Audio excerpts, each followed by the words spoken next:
तो देखिए, सबसे पहले तो ये जो है ये वाल्मीकि रामायण है और वाल्मीकि रामायण का ये बालकांड का छठा सर्ग है और छठा सर्ग का अभी हम जो पढ़ रहे हैं वो है 8वां श्लोक। ठीक है, यहाँ पर लिखा गया है कि अयोध्या की जो अयोध्यापुरी यानी कि अयोध्या में लंपट कायर नरसंस मूर्ख नास्तिक आदमी तो ढूंढने पर भी नहीं मिलते थे।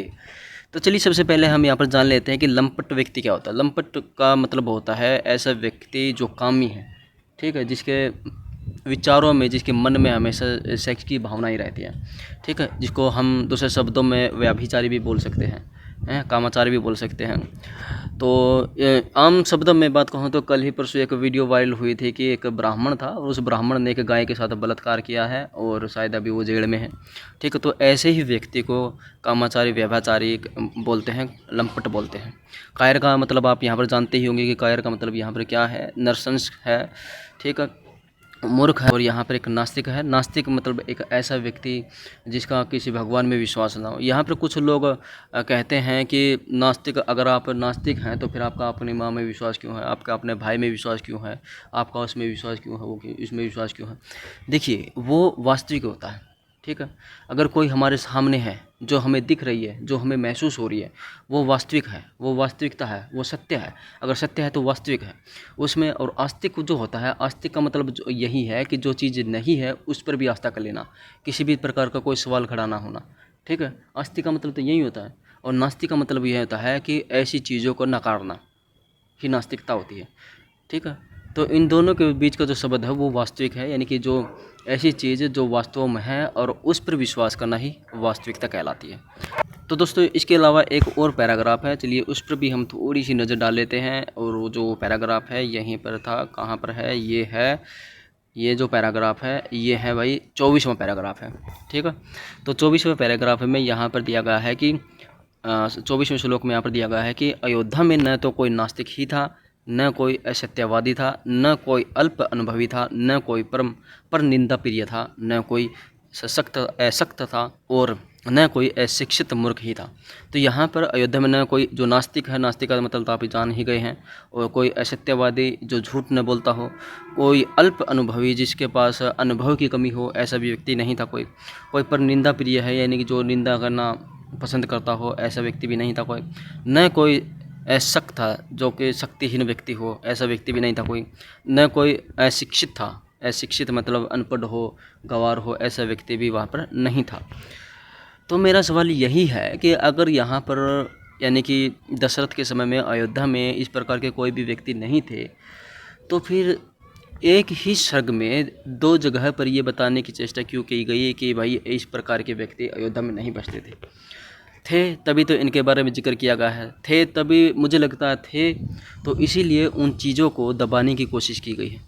थे तो इसीलिए मुझे लगता है कि वो जो बुराइयां थी उनको छुपाने की कोशिश यहाँ पर की गई है। अगर न होता तो शायद बार बार यहाँ पर उन चीज़ों पर फोकस करने की यहाँ पर ज़रूरत न पड़ती, है ना। कोई चीज़ होती है तभी तो उसके शब्द होते हैं, बिना शब्दों की कोई चीज़ नहीं हो सकती, बिना चीज़ के कोई शब्द नहीं हो सकते, है ना।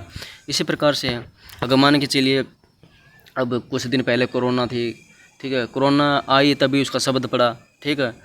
अब कोरोना न होती, अगर वो बीमारी न आती तो उसका शब्द नहीं बनता, ठीक है। कोलगेट है तो इसीलिए कोलगेट उसका नाम है, मैं हूँ तो मेरा नाम है, अगर कोई चीज़ है तो उसका नाम है ना।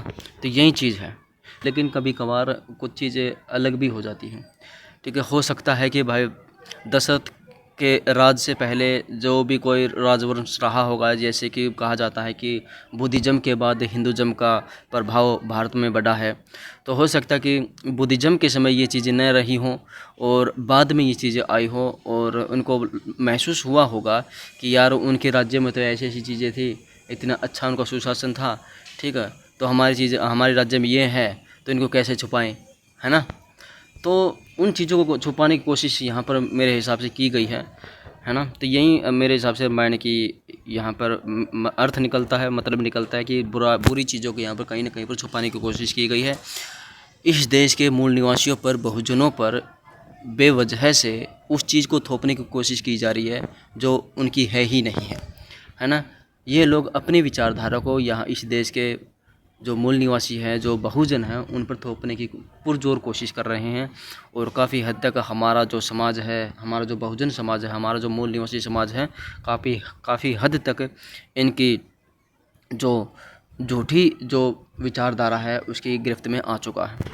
हमारी कोशिश यही रहेगी कि कहीं न किसी प्रकार से इन जो झूठी जो परंपराएं हैं, जो झूठे जो कथाएं हैं, उनके पोल खोलें, ठीक है। और हमारी यही कोशिश है और कोशिश रहेगी। कुछ लोगों का यहाँ पर सवाल हो सकता है कि भाई आप जो बुरी चीज़ें हैं उन्हें पर क्यों इतना फोकस कर रहे हो, अच्छी चीज़ों पर क्यों नहीं कर रहे। देखिए, मेरा मानना है कि अच्छी चीज़ों को बताने के लिए बहुत सारे लोग मिल जाएंगे, ठीक है। और जैसे कि रामानंद ने रामायण में जो अच्छी चीज़ें थी, अच्छी चीज़ें तो क्या कहेंगे, उसमें बहुत सारी बुरी चीज़ें थी, लेकिन फिर भी उसने समाज ने उसको एक्सेप्ट किया। और रामानंद ने काफ़ी अच्छे खासे पैसे कमाए। एक एपिसोड उनका 9 लाख में बना और 9 लाख से उन्होंने 40 लाख रुपये कमाने की कोशिश नहीं की, कमाए हैं, ठीक है। इसी प्रकार से वो एक तरह का बिजनेस था। और रामानंद ने भी रामायण की वही चीज़ उठाई जो लगभग समाज में एक्सेप्टेबल थी, ठीक है। लेकिन जो बुरी चीज़ें थी, जिनसे लग सकता था कि भाई इन चीज़ों से रामायण नहीं चलेगी, तो उन चीज़ों को छोड़ दिया गया। बस उन्हीं चीज़ों को हम हमारे इस पेज पर, इस फेसबुक पेज पर, इस चैनल पर हम उठाने की कोशिश करेंगे। बस बने रहिए हमारे साथ, शेयर कर दीजिएगा। वीडियो को अच्छी लगी तो जय भीम, नमो बुद्धाय।